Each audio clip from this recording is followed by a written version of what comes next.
Bueno, buenas noches, alumnos. Son las 21:30, el horario en que estoy grabando la clase para el día viernes para ustedes por mi ausencia y que ustedes puedan tener clase remota para continuar con el cursado normalmente. El viernes es el viernes 30. Estoy hoy, miércoles 28, grabando este audio. Bueno, nosotros habíamos estado hablando en el final de la clase del viernes pasado con respecto al aprendizaje. Yo había hablado de los tres momentos de los que habla la psicología social. Perdón. Un momento confusional, donde no sabemos bien con qué nos estamos enfrentando, donde desconocemos, estamos confundidos porque desconocemos de qué se trata. Un momento dilemático donde nos enfrentamos a ese saber, ese aprendizaje y querer o no querer sería lo que aparece como una instancia dilemática. Lo tomo o no lo tomo, lo aprendo o no lo aprendo, lo dejo, lo tengo. Y un tercer momento donde nos apropiamos de la situación y podemos evolucionarla, resolverla. Eh, Aprender es como lo van a ver ustedes en la diapositiva que sigue, que es la diapositiva número, bueno, luego les digo cuál es el número.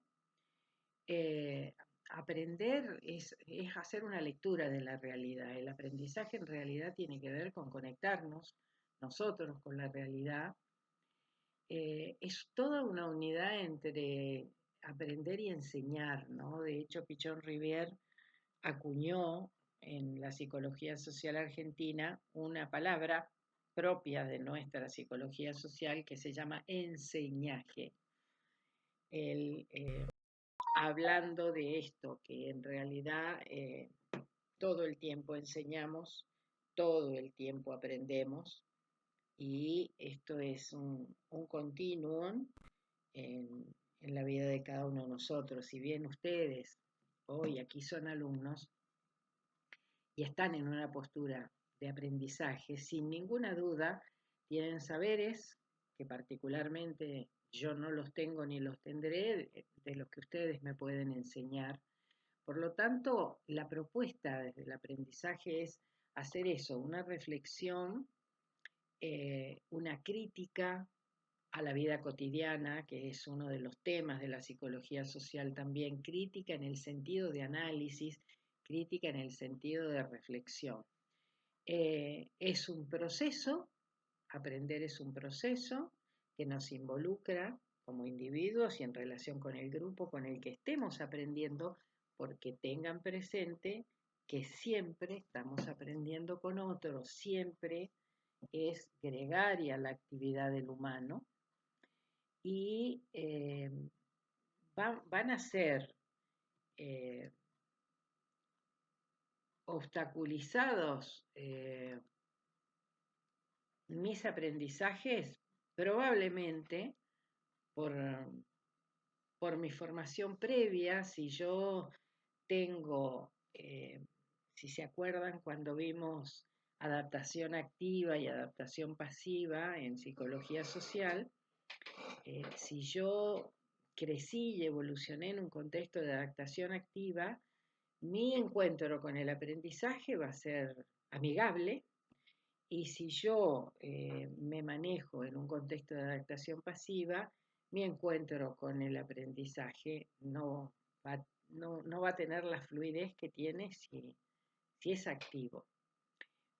Y o sea, todo nuestra subjetividad, nuestra manera de ser, nuestra personalidad, de alguna manera va a estar condicionándonos en ese aprendizaje que estamos realizando puntualmente acá en esta cátedra, pero en todo lo que nosotros hagamos todo el tiempo.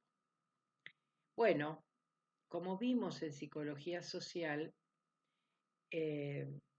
nosotros funcionamos en inconsciente, por eso decimos esto de la adaptación activa y la adaptación pasiva, que tiene que ver con lo aprendido en los vínculos que nos han constituido, y que es ese inconsciente que va a ser mis anteojos para ver particularmente esa realidad.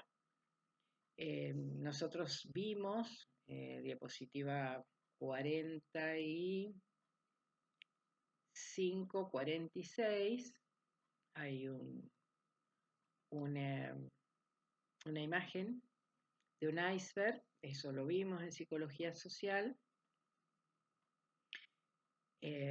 La teoría hasta ahora hablaba de un 95% de inconsciente y un 5% de consciente. En neurociencias, los neurocientíficos están haciendo todo el tiempo descubrimientos. De hecho, ellos dicen que falta todavía muchísimo por conocer del cerebro humano.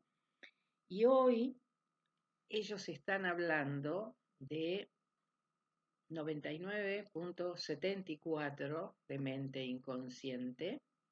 Por lo tanto, para llegar a 100, 0.26% de mente consciente. Los humanos procesamos, recibimos, más que procesamos, recibimos por segundo 11 millones de bytes de información en todo lo que hacemos a diario. Si nosotros nos pusiéramos a registrar todo lo que hacemos diario y la cantidad de personas con las que nos relacionamos en un día a día, nos asombraríamos de la cantidad de estímulos que estamos recibiendo y de los que no somos conscientes, porque justamente lo procesamos en automático y llevamos adelante el día como lo tendríamos que llevar, como lo tenemos que llevar en la dinámica que cada uno de nosotros tiene. Por eso, de todos esos 11 millones de bytes por segundo, procesamos 50 por segundo. Y ahí está ese 0.26%. O sea, es complejo para nosotros tomar conciencia que no vemos la realidad real. Nosotros percibimos, sentimos, entendemos la realidad desde nuestros anteojos inconscientes, desde nuestra subjetividad, desde esa personalidad que se ha formado en los vínculos en los que se ha constituido. Por eso es tan compleja la comunicación humana, porque cada uno de nosotros, ya lo he dicho hasta el cansancio y eso lo sabemos, después en la práctica es difícil procesarlo realmente. Todos sabemos que todos somos diferentes, que nadie puede ver, sentir o entender exactamente como yo, pero después en la práctica cotidiana eso es un ruido importante en la comunicación, porque el supuesto es como no se da cuenta que tiene que ser así, cómo no entiende lo que yo estoy entendiendo, si los dos somos inteligentes, si los dos estamos estudiando lo mismo. Estas cuestiones que son falacias en la comunicación aparecen permanentemente, aunque sabemos que todos somos diferentes y por lo tanto el procesamiento de la información que recibimos, de los estímulos que recibimos y los que damos van a ser diferentes. Por lo tanto, la opción importante que se propone en estas instancias es el aprender a aprender. ¿Qué significa aprender a aprender? Aprender a aprender tiene mucho que ver con la ley de causa y efecto, tiene que ver con darnos cuenta que no vamos para adelante en línea recta, sino que alrededor nuestro hay un montón de situaciones, estímulos que hacen a esto, en lo que nosotros estemos accionando, eh, implica la capacidad de reflexionar en la forma en que se aprende y actuar en consecuencia, autorregulando el propio proceso de aprendizaje, mediante estructuras o estrategias flexibles. Todos nosotros hemos aprendido en un sistema educativo lineal, que no nos enseña a relacionar las distintas materias que vamos estudiando, las vamos estudiando como si fueran compartimientos estancos, como si una no tuviera nada que ver con la otra, y esa es la linealidad. Si nosotros aplicamos el pensamiento sistémico, el pensamiento lateral, que es darnos cuenta que todo es circular, darnos cuenta que todo tiene que ver con todo y darnos cuenta que la ley de causa y efecto es lo que regula en realidad las situaciones, y si nosotros atendemos solamente el efecto, la causa no va a dejar de existir. La causa no se va a resolver si nosotros actuamos siempre sobre los efectos, y eso es lo lineal.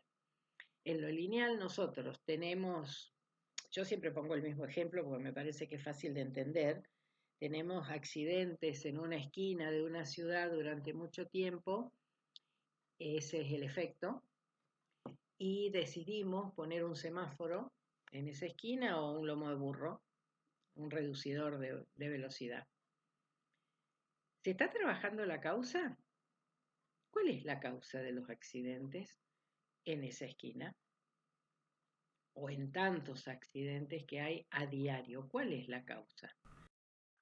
La causa es fallas mecánicas de los vehículos, por lo cual los vehículos chocan en esa esquina. No, la mayoría de las veces la causa es la negligencia o la imprudencia humana. El lomo de burro va a reducir la velocidad. El semáforo nos va a obligar a veces a frenar y habrá veces que vamos a pasar en rojo, según la ansiedad que tengamos, según hacia dónde vayamos. Entonces, la verdadera causa es sobre la que hay que intervenir. ¿Ayudan, coayudan los semáforos?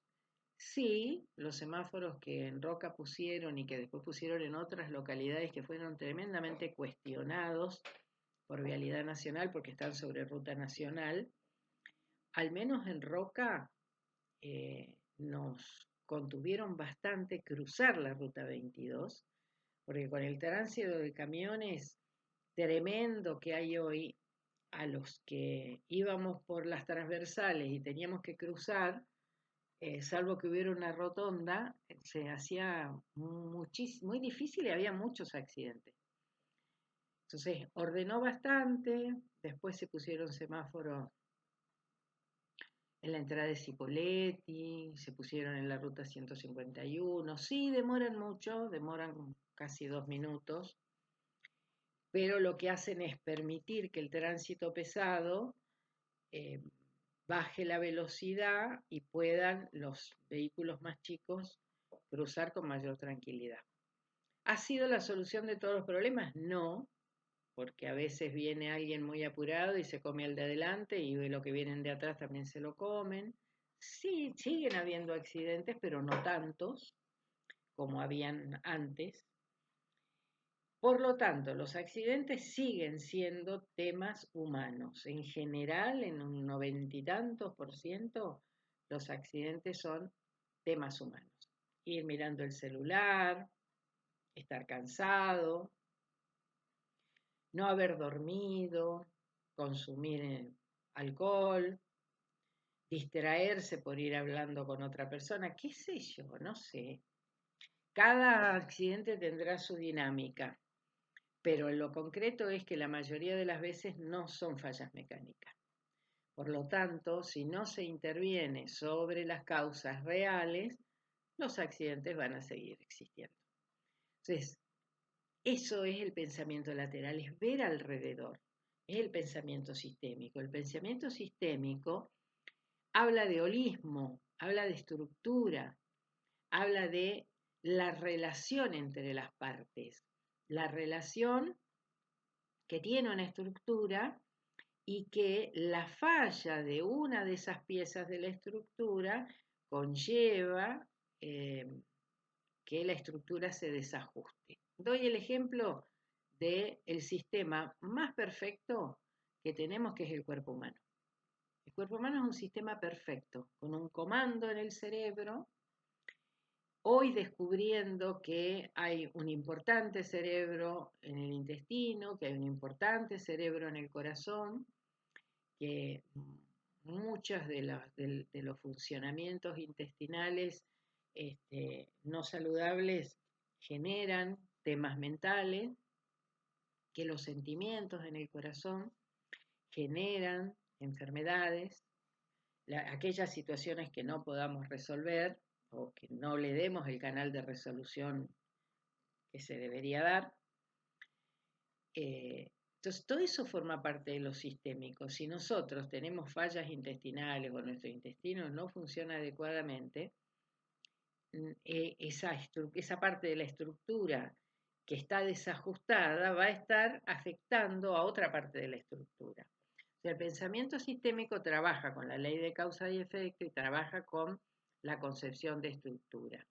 El todo le da sentido a las partes y cada parte del todo tiene todo lo que tiene la estructura. Doy ejemplos, ¿no? La reflexología, que es una manera de diagnosticar enfermedades a través del pie. Si ustedes buscan un pie en reflexología, se van a encontrar en el pie todos los órganos del cuerpo. Y el reflexólogo aprende a registrar por dolor o lo que sea, no sé, no soy reflexóloga, pero con los dedos aprende a registrar. Entonces está el cuerpo humano en el pie, está el cuerpo humano en la mano para la digitopuntura, para la acupuntura está el cuerpo humano en la oreja. Eso nos da la pauta de que cada parte del todo tiene todas las condiciones del todo. Y el desajuste de una de esas partes afecta al todo. Entonces, eso es sistémico. Lo sistémico es lo que interactúa, lo que trabaja en equipo. El cuerpo humano, un cuerpo humano saludable trabaja en equipo. Cada órgano cumpliendo su función en armonía con los otros órganos y el resto de las partes del cuerpo. Entonces, aprender a aprender concretamente tiene que ver con ver un poco más allá. Esto es lo que me pasa, ¿de dónde viene lo que me pasa? ¿Se generó con esta crianza o hay algo más? En infinidad de situaciones que nosotros llevamos adelante, es muy habitual encontrarnos con jóvenes adultos que siguen acusando a sus padres de los problemas que tienen en la vida.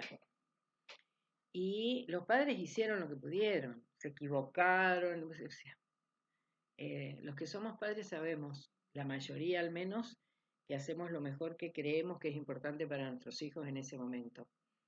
Y que si yo ya soy adulto me tengo que ser responsable, responsabilizar y dejar de proyectar, que sería el mecanismo de defensa que se usa en ese caso, y tirar para afuera, apuntando que la razón de mis males es la crianza que me dieron.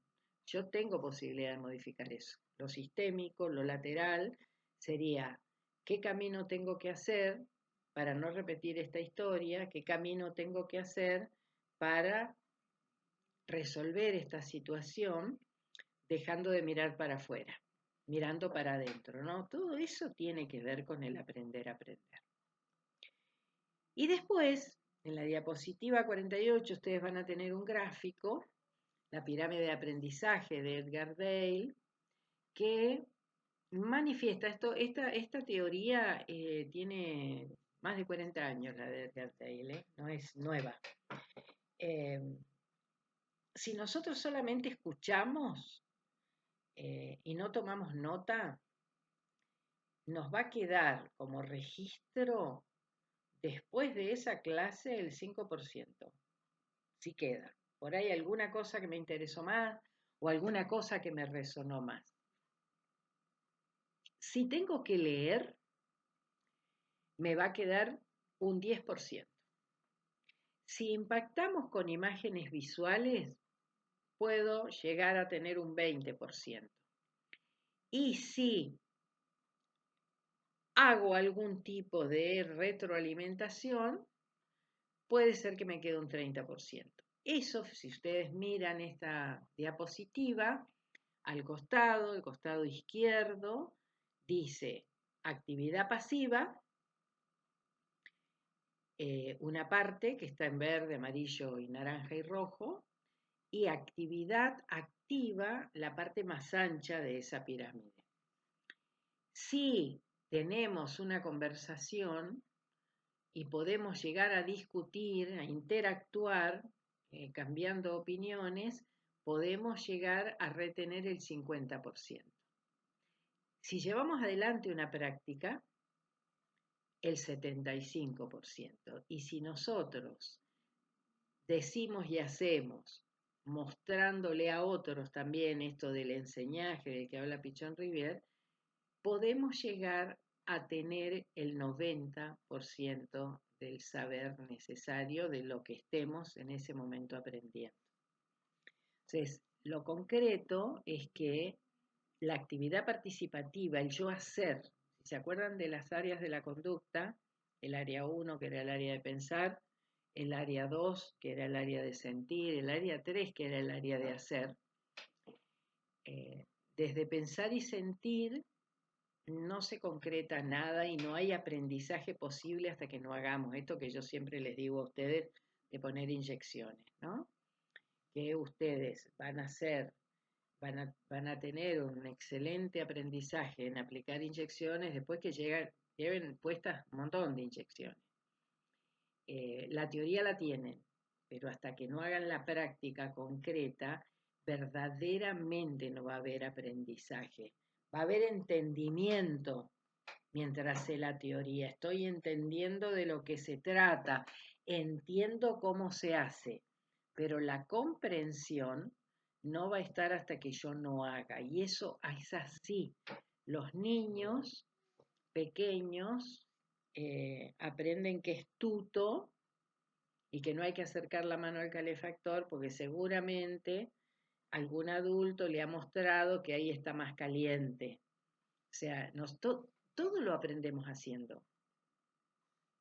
El niño aprende cuando puede tocar, cuando puede, conservación de la materia, decía Piaget, ¿no? Hay aprendizaje en el niño cuando el niño logra conservación de la materia. Esa es la terminología que usaba Piaget, que a quien le debemos la pedagogía con la que hoy estamos aprendiendo en la escuela primaria, que es la psicogénesis.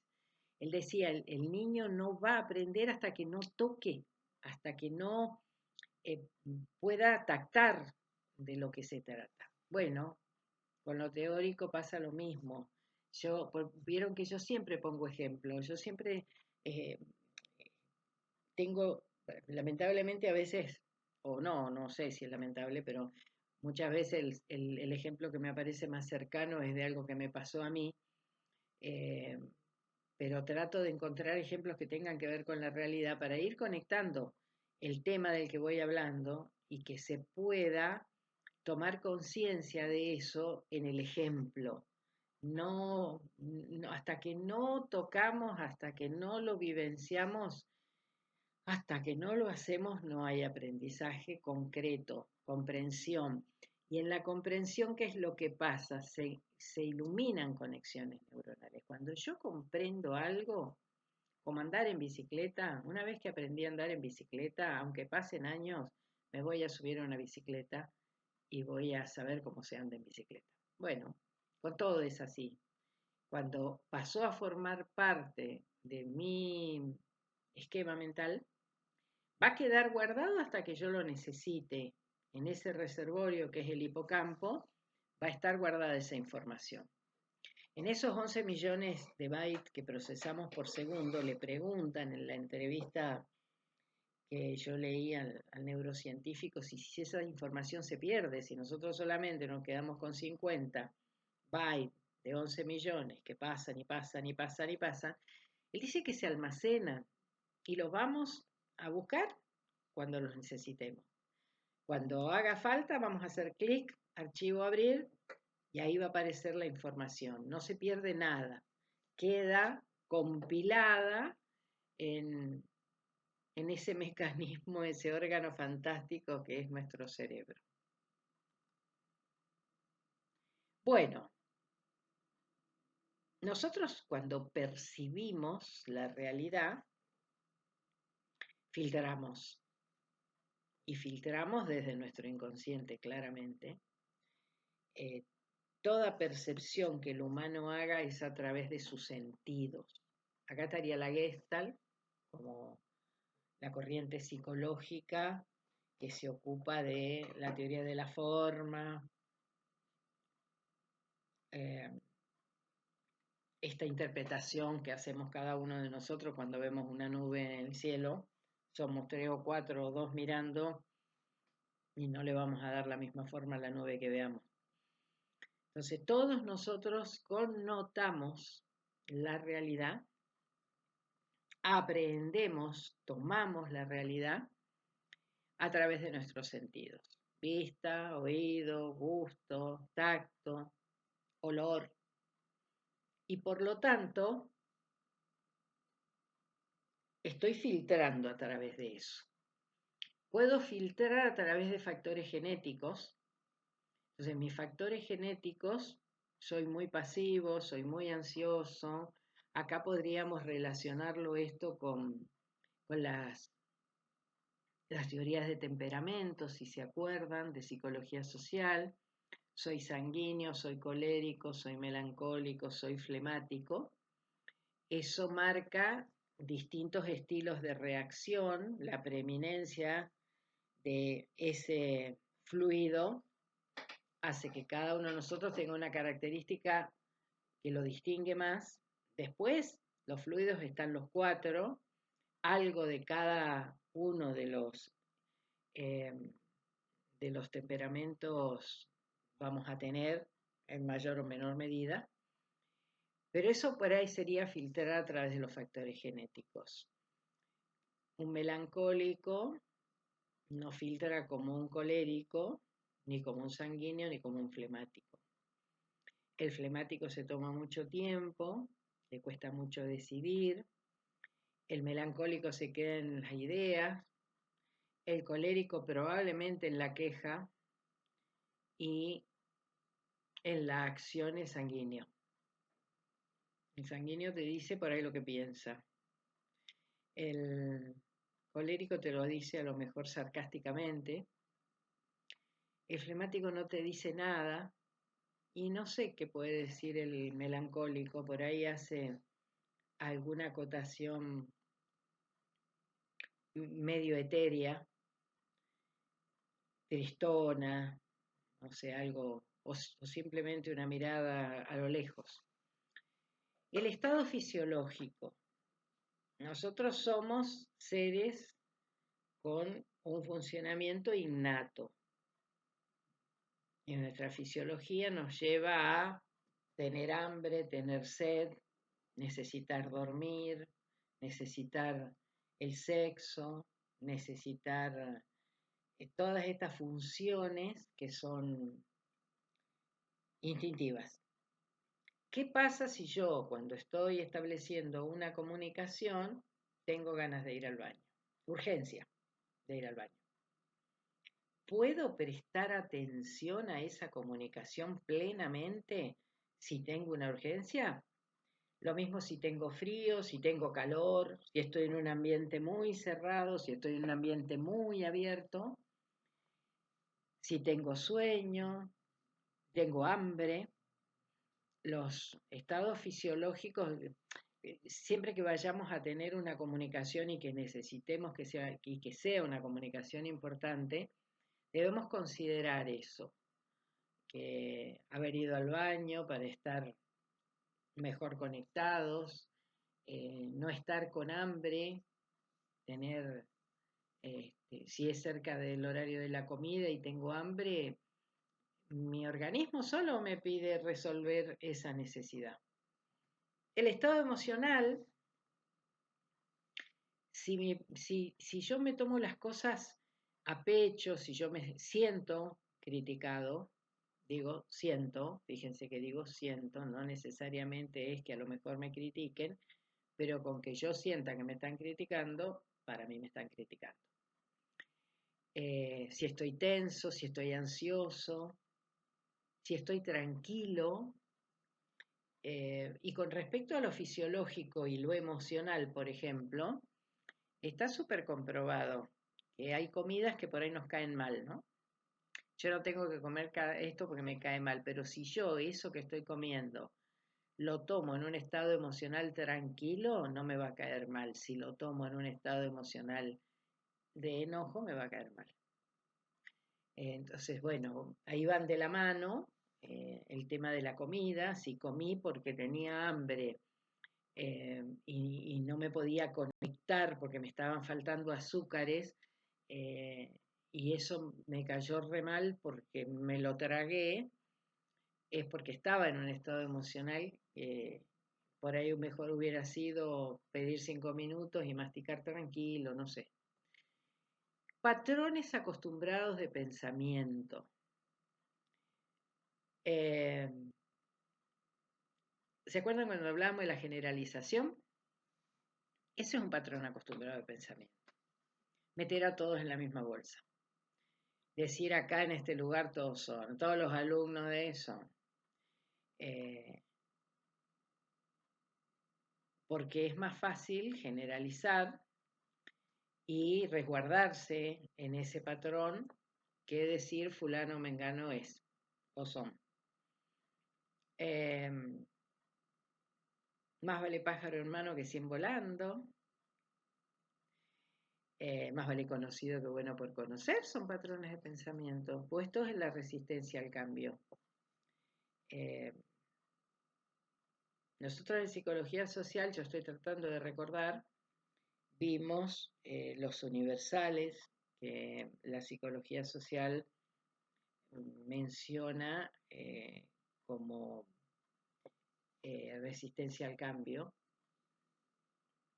Está el secreto, guardar secretos o tener un secreto familiar, un secreto grupal, y ocultar situaciones, puede ser un patrón acostumbrado de pensamiento.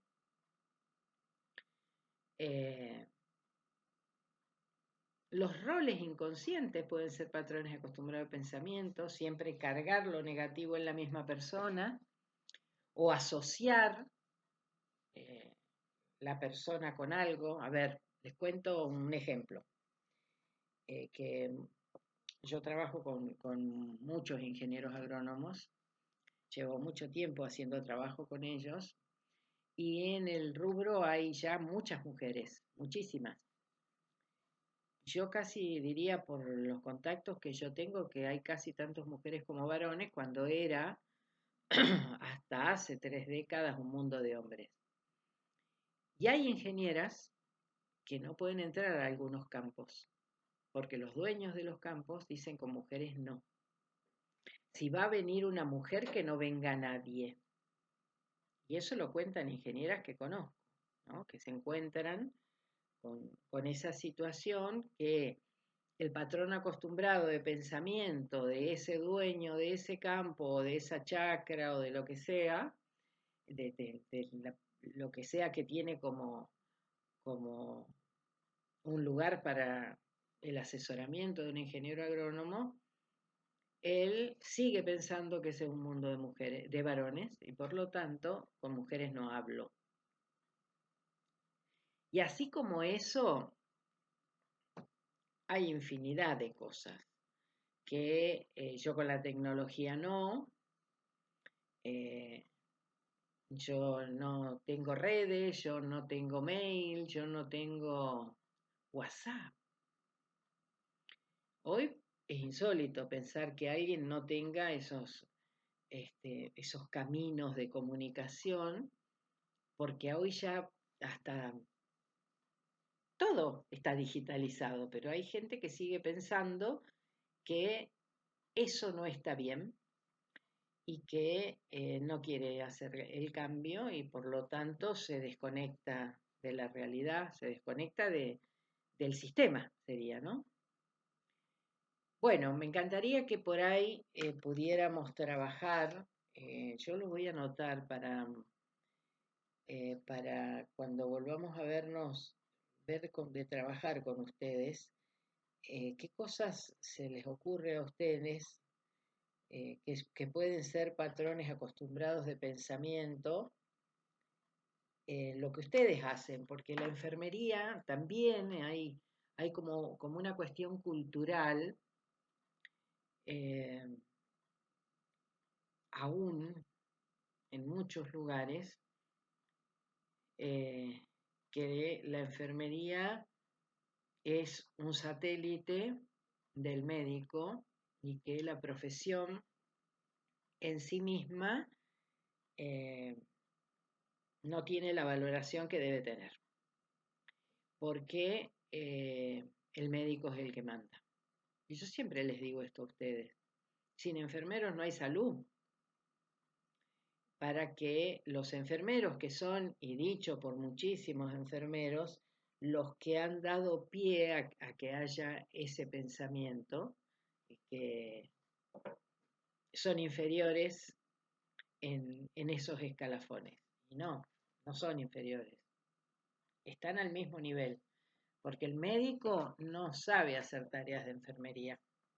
Capaz que hay médicos que ponen inyecciones, pero las inyecciones las ponen ustedes y un montón de otras tareas que el médico no las aprende, el médico aprende otra cosa. Entonces, ¿por qué pensar que yo tengo que agachar la cabeza y no discutir en el buen sentido de pronto un diagnóstico, una intervención, una manera con la otra persona? Bueno, las creencias, nosotros somos nuestras creencias, valores, tradiciones, mandatos que nos han transmitido. Las creencias de la sociedad en la que nos movemos, las creencias del origen de nuestra familia, de donde vengamos, de la raigambre que vengamos. Eh, Hay creencias que tienen que ver con las profesiones y esas cuestiones también están tiñendo la percepción, porque vuelvo a más vale malo conocido que bueno por conocer. Esa es una creencia absolutamente negativa, pero hay mucha gente que la usa y a lo mejor lo dice textualmente, no, yo prefiero lo malo conocido, no, con las cosas nuevas no me manejo. Y si creo eso, me voy a perder un montón de posibilidades, voy a descartar posibilidades que tengo u opciones que me aparecen, las voy a correr porque prefiero lo malo conocido a incursionar en algo nuevo que puede ser que yo no funcione hasta que cambie mi zona de confort. Miedos básicos de la psicología social, miedo a la pérdida, miedo al ataque. Y las necesidades también están eh, relacionadas con la edad de las personas, con el género de las personas. No necesitan las mismas cosas los niños, los adolescentes, los adultos mayores. No necesitan las mismas cosas las mujeres y los varones. Si hay diversidad, no necesitan los transgéneros las mismas, no tienen las mismas necesidades. Entonces, bueno, son una variable importante de situaciones que hacen que yo perciba la realidad y me comunique desde esa edad, por ejemplo, que tengo. Estoy tratando de pensar en algún ejemplo. Ustedes tienen una cátedra que es adulto y anciano, tienen materno, donde ven eh, el embarazo, donde ven el niño, donde ven la adolescencia. Seguramente que también pueden tener más ejemplos que yo, pero en general los padres, cuando somos padres y tenemos hijos menores, eh, muchísimas veces intervenimos en las necesidades de nuestros hijos sin preguntarles si realmente es eso lo que están necesitando. Tenemos la bola de cristal, adivinamos el pensamiento y eso está modificando la percepción y está modificando la comunicación. Es algo bastante común, los ruidos en la comunicación con los hijos adolescentes, porque los adolescentes están transitando una etapa de dolor emocional por el cambio de situación, están dejando de ser niños para empezar a ser jóvenes adultos y transitan por un movimiento hormonal tremendo que además les produce una debacle muy conmocionante a nivel biológico, pero a nivel emocional también, ¿no? Entonces, el otro día lo charlaba eso con la señora que me ayuda, que ya tiene un chico de 12 años, y hablábamos del baño, ¿no? La etapa en la que no se quieren bañar y a lo mejor están una semana sin bañarse y después pasan a otra etapa en la que se bañan 3 veces por día. Y ella estaba muy enojada porque me comentaba que lo quería obligar al chico a bañarse y el chico se lavaba la mitad de la cabeza, se mojaba una parte de la cabeza, pero el resto de la cabeza le quedaba sucia. Entonces, yo siempre le digo esto a los padres de adolescentes, ¿no? ¿Qué te pasó a vos? ¿Qué te acordás que te pasó a vos? Como para acompañar, porque si no, vamos a coaccionar en lugar de acompañar. Y ahí hay una necesidad que está más allá de lo que el chico pueda razonar, es algo, eh, adolescencia viene de dolor, de adolecer, duele, crecer duele. Entonces, muchas veces los papás confrontan con los hijos adolescentes, esta es una etapa, y después las de las salidas y esa etapa en la que el adolescente valora más la casa de los amigos, los padres de los amigos, la vida con los amigos, que la vida adentro, son procesos que nos van a llevar a tener temas importantes en la comunicación si no aceptamos que nuestro hijo está transitando una etapa en la que nosotros estamos para acompañar, no para pararnos en la vereda de enfrente. Y siempre digo esto, ¿no? Procuremos recordar nuestra propia adolescencia para entender. Bueno, es uno de los casos. Si vamos a hablar de los adultos mayores han perdido autonomía física, probablemente también mental, por lo tanto su percepción de la realidad, su filtro de percepción va a estar puesto en la queja o en algún tema mental que no les va a permitir tomar contacto con la realidad.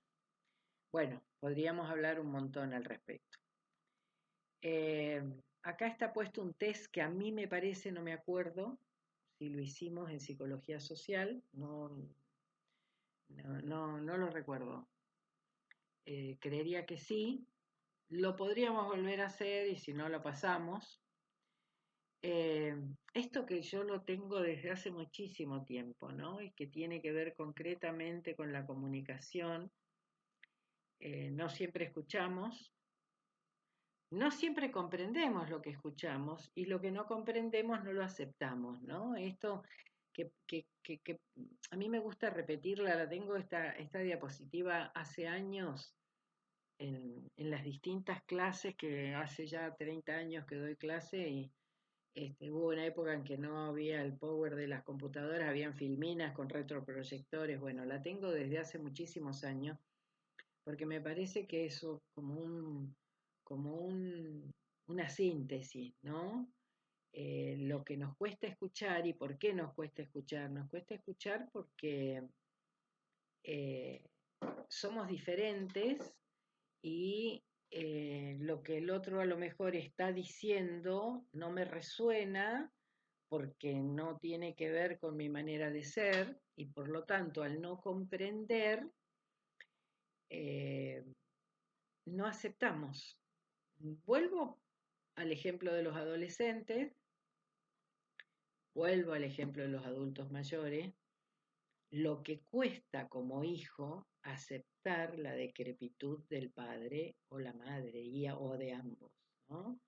Es una herida tremenda, tremenda, que la he transitado como hija y la he visto casi universal en las amistades.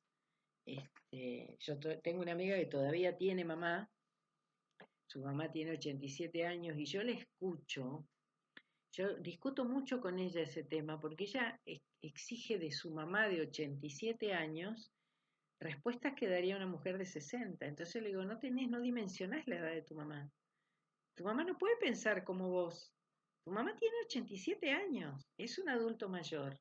Si bien la mujer tiene toda su cabeza en orden, tiene dificultades motrices para moverse, pero intelectualmente está muy bien y es un placer hablar con ella porque es una mujer que lee mucho, ha sido docente, entonces eh, es un placer hablar con ella porque se pueden hablar de todos temas, pero ella como hija le exige a su mamá cosas que ya su mamá no se las puede dar, porque a esa edad no las puede dar. Esto lo he visto con mis padres, lo he visto con mis amigas, que cuesta como hijos aceptar que ya no pueden y que ahora somos los padres nosotros. Ese cambio de rol, que es muy común que se vea, es uno de los temas más fuertes en una determinada etapa de la vida, ¿no? Que darnos cuenta que ahora ellos nos necesitan y que debemos estar para acompañar en las limitaciones que tengan y escuchar a lo mejor 10 veces que nos digan exactamente lo mismo y que nos vuelvan a contar y repetir las historias y o que, no sé, capaz que de eso usted sabe más que yo. Eh, yo toco de lo conocido, ¿no? Y debe haber situaciones por ahí más dramáticas. Pero bueno, ese es uno de los temas. Cómo nos cuesta aceptar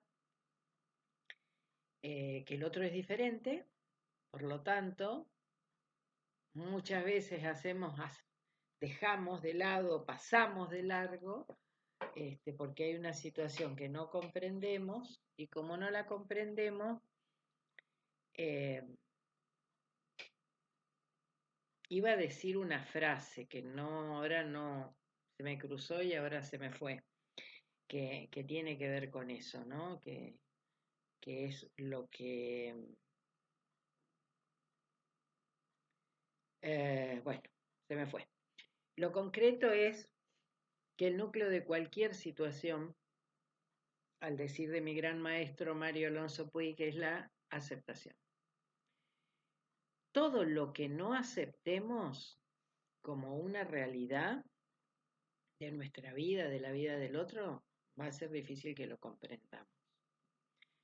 Y nos va a dificultar claramente la escucha y la relación con esa persona.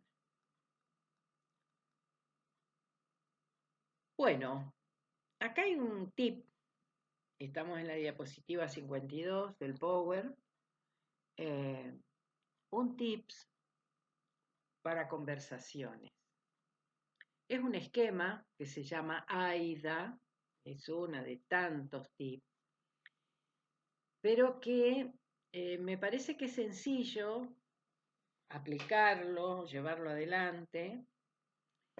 La A es de atraiga atención, atraer la atención del otro. La atención del otro tengo distintas maneras de atraerla. Una sonrisa es un gran atractivo. Mostrar los dientes, tener una actitud afable, amigable. Algo que despierte el interés, la I es de interés. ¿Cómo despierto el interés en esta persona para llevar adelante esta conversación o este tema que tenemos que tratar? La D es de deseo, crear un deseo en el otro. Al despertar su interés, yo voy pensando en algún ejemplo. Mientras estoy hablando de esto, estoy pensando en algún ejemplo. ¿Cómo crearle un deseo? Si fuese en temas de ventas, sería fácil dar el ejemplo. Y la otra A es de lograr un acuerdo o generar una acción. En alguna circunstancia de compra, lo podemos ver, el AIDA. Hay una publicidad que me llama la atención, me interesa conocer eso de la publicidad, porque como está presentada, me ha creado el deseo de probar eso y eso me lleva a la acción de ir a comprar. Se ve en la publicidad es eso o no sé, en estos hot que se hacen cada tanto, estos hot de internet, estos hot sale, que hay gente que va y compra, no sé si no fue en este grupo que uno de ustedes dijo que había comprado una cafetera porque estaba bastante barata y que no la necesitaba, pero la había comprado. Entonces, ahí esa oferta de un descuento importante llama mi atención, genera mi interés, me provoca el deseo y salgo a comprar. Esto llevado a la vida cotidiana, a la vida de relaciones, ustedes con los pacientes, no sé, se me ocurre pensar que es un esquema que se puede hacer sobre todo cuando tenemos pacientes con dificultades, con largas internaciones, eh, y que están desmotivados, que están bajón, se puede por ahí implementar esto. Yo me acuerdo haberlo hecho una vez con mi papá. Mi papá atravesó una internación con hipo. Yo vivía acá y mi papá vivía en Mendoza. Eh, Mi hija era un bebé y yo me tomé las vacaciones en invierno, era en el mes de julio. Me tomé esas vacaciones, me las tomé, las pedí en la empresa donde trabajaba y me fui a cuidar a mi papá porque mi hermana se había enfermado, hacía mucho frío, mi hermana en esa época, mi papá estaba en un hospital muy lejos de donde mi mamá y mi hermana vivían. Mi hermana se movía en moto, era muy frío el invierno y bueno, se enfermó y mi mamá empezó a enfermarse también. Entonces, bueno, yo fui a, a cuidar a mi papá.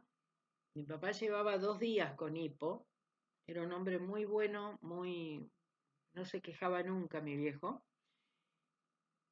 y nadie había hecho nada con su hipo. Entonces yo pedí una interconsulta. Yo llegué y pedí una interconsulta, lo que me generó que me odiaran los médicos que lo estaban atendiendo, porque yo fui a buscar a un médico, mi papá ya era grande,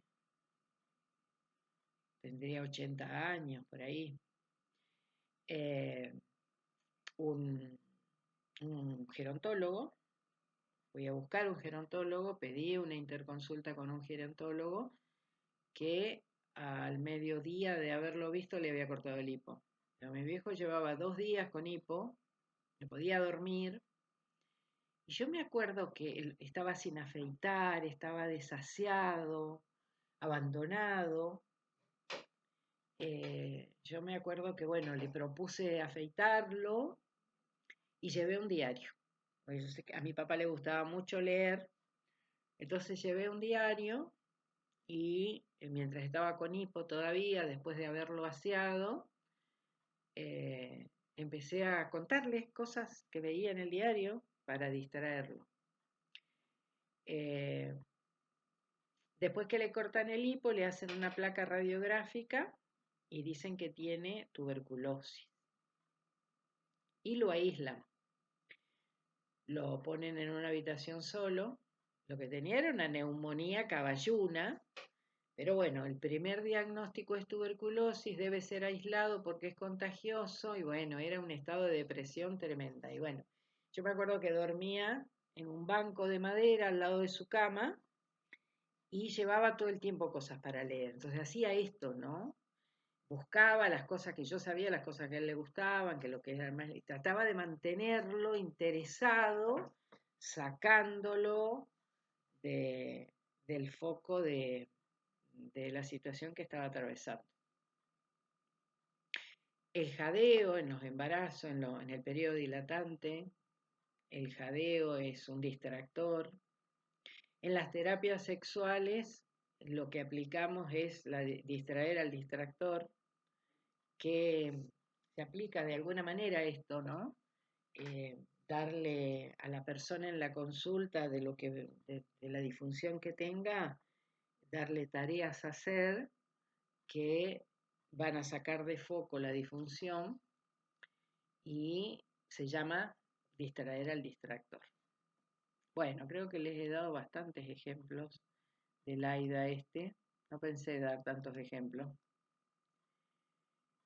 Bueno, ¿qué pasa cuando tenemos que hablar? Hemos visto temas de miedo escénico, hemos visto cómo presentarnos, cómo ir vestidos, cómo hacer un desarrollo temático. Esto es un poco más, me parece. Trabajar el autocontrol, trabajar la autorregulación de mis emociones. Ya vamos a ver emociones, lo vamos a ver un poco más en profundidad. ¿Cuándo yo puedo regular mis emociones? Cuando conozco mis emociones y he tomado conciencia de mis emociones. La respiración es una herramienta sumamente valiosa que nos va a permitir mantenernos relajados, movernos y tener contacto visual con la persona o las personas con las que estemos interactuando, hablando. ¿Por qué moverse? Porque el cerebro responde a los movimientos del cuerpo. Si nosotros estamos quietos, el cerebro considera que no nos hace falta movernos y por lo tanto, si no nos hace falta movernos, no nos hace falta hablar. Entonces el movimiento, movimientos acompasados, movimientos, pero no rigidez, ¿sí? Leves movimientos. Llevar la vestimenta adecuada a la situación de la que se trate, usar la mirada, usar la voz, esto lo hemos visto, evitar muletillas, evitar carraspeo, evitar el modular, eh, tratar de mantener una palabra con ritmo. Usar todos los recursos que tengamos. Si nosotros, usar nuestras manos, pero si nuestras manos hemos detectado que se mueven demasiado porque somos muy ansiosos o somos un temperamento eléctrico, ver qué hacer con las manos. Tomar algo, sostener las manos con algo, usar el cuerpo, que es mover el cuerpo. Y si tenemos otros recursos que nos sirvan, eh, una ponencia, un video, muchas veces eh, yo recuerdo haber entrado a una empresa de gas a trabajar y yo no pude pasar a la sala de capacitación todas las veces que fui, si no veía un video de seguridad. A mí lo único que me quedó claro de ese video de seguridad era que tienen mangas. Si ustedes pasan por yacimientos petroleros van a ver que hay mangas de tela, no se llamará tela, pero bueno, son flexibles. Esas mangas lo que marcan es el viento, hacia dónde sopla y si el viento es fuerte o no es fuerte. Bueno, las plantas de gas con mayor razón. Yo lo único que me acuerdo de eso, a mí me sentó un guardia de seguridad y me dijo, usted se sienta acá y ve todo este video. Y esos son recursos. Y vuelvo a decir, a mí lo único que me quedó grabado de eso era que estaba en una planta en Loma de la Lata, que si la manga giraba para no sé a qué lado había que salir corriendo del lugar. Es lo único que me quedó de ese video de seguridad. Pero bueno, son los recursos. ¿Qué recursos tenemos? A veces estamos vendiendo algún producto comestible y bueno, hacérselo probar a la persona para que tenga el sabor y enganchar desde el sabor, qué sé yo, no sé. Eh, los humanos tenemos recursos, montones de recursos, que van a ser situacionales. O sea, es tan amplio el, el tema de la comunicación humana que podríamos hablar de cosas que conocemos, pero habrán otras que alguien las tuvo en cuenta una vez y que a nadie, a ningún otro se le había ocurrido y que dio resultado. Por eso nosotros somos creativos, los seres humanos tenemos la capacidad de cambiar nuestra existencia. Entonces, es liberar algo que vimos, que es la intuición, en el hemisferio derecho de nuestro cerebro. Darle permiso a la información que nos dé la intuición. ¿Es exitoso gestionar las emociones? Cuando yo gestiono las emociones, tengo confianza en mí mismo. Desarrollo la confianza en mí mismo, dialogo conmigo mismo justamente para tomar conciencia, trabajo con mis capacidades perceptivas y vuelvo a la intuición. La intuición es un sexto sentido que tenemos y que difícilmente nos deje a pie. La intuición es un sexto sentido al que debemos darle bolilla porque nunca nos va a dejar sin una respuesta. Tenemos que confiar en eso. Crear películas donde uno es el actor, o sea, esto de hacer alguna especie de dramatización, esto que yo les decía desde la otra cátedra, grabarse, filmarse, hablar frente al espejo, eso nos da confianza cuando nosotros vemos nuestra gesticulación cuando hacemos eso. Tener claro, ¿para qué quiero tal cosa? Para eso me tengo que organizar y evaluar las acciones. Yo quiero lograr, no sé, cursar 8 materias en el año. Para eso tengo que organizar horarios de estudio, qué hacer con mi vida diaria para decir, bueno, para esto tengo que estudiar, no sé, póngale 2 horas por día. Bueno, ¿y qué hago con mi vida? Si tengo hijos, si tengo familia, ¿cómo me organizo? Desafiarnos y motivarnos en esto que nos gusta. Aquello que a nosotros nos motiva, aquello que nos hace apasionar, es en lo que debemos incursionar y desafiarnos con eso. Ir buscando en el entorno beneficios, hacer lobby, dicen los, este, los capacitadores o los políticos, hacer lobby, ¿no? Hacer contactos. Eso es hacer lobby. Hacer contactos, ver qué más hay, porque siempre hay algo más de lo que uno cree que hay. para ayudarme. A veces estoy en un lugar, voy a decir algo que por ahí es algo que suceda, ¿no? Estoy en un lugar para hablar con dos personas y el espacio es enorme. Y eso de estar en un espacio enorme diluye un montón la comunicación, porque la sensación que tenemos es de un espacio tan amplio que nos perdemos.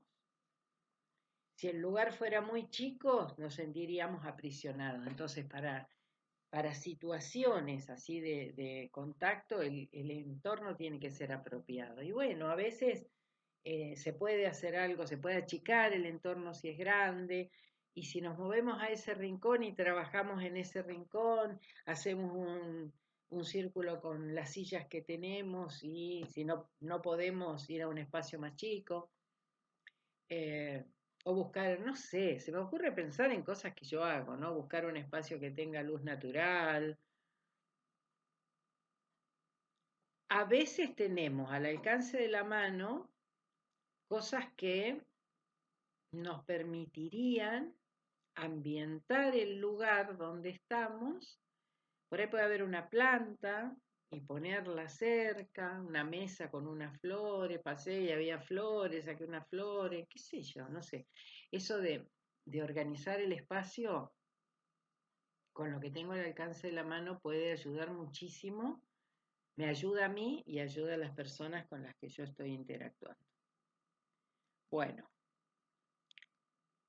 eh, y con esta diapositiva, que es la 55, yo voy a dejar esta charla. Vamos a explicar la 55 y vamos a dejar la clase aquí. Los miedos básicos, los miedos que nos ponen en alerta. El 40% de nuestros miedos nunca van a pasar. El 30% ya pasó y difícilmente vuelve a suceder. Hay un 12% de nuestros miedos que están solamente en nuestra imaginación. El 10% son tan insignificantes que no nos moverían la aguja, no nos provocarían ningún daño. Del 8% restante, hay 4 que nosotros vamos a poder resolver y 4 sobre los que no vamos a tener ningún tipo de incidencia. Son cosas que van a pasar, no se me ocurre pensar en el clima, en los fenómenos naturales. No podemos hacer nada con eso, con el viento, con la lluvia, con el frío, con el calor. No tenemos injerencia sobre eso. Y sí, hay que tomar recaudos claramente si vamos a tener vientos huracanados, tenemos que tomar resguardo. Si va a llover más de la cuenta, frente a ese 4%, la actitud del otro forma parte de ese 4%. Yo no sé.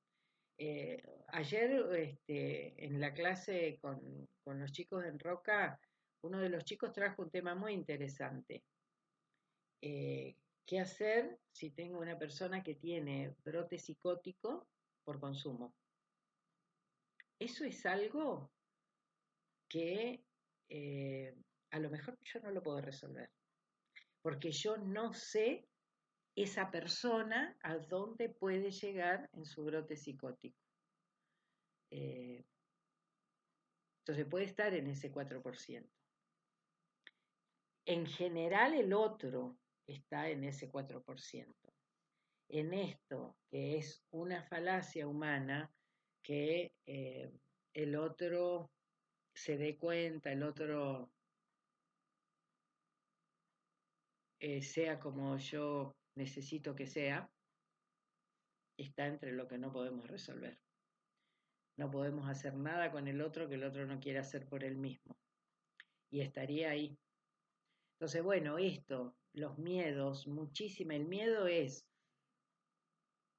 la emoción más básica del humano, eh, tiene una función que es la de protegernos, la de salvarnos la vida, eh, pero muchas veces los miedos nos condicionan la existencia y tenemos miedos de esto, cosas que nunca van a pasar o situaciones que nos dejaron en alerta porque pasaron y tememos que se vuelvan a repetir, y otros que están solamente en nuestra imaginación porque a lo mejor vemos por cosas que por ahí suceden alrededor, no sé, cuando hay en una cuadra un robo en alguna de las casas, suele pasar que el resto de los vecinos están en alerta porque, bueno, le robaron al de al lado, a ver,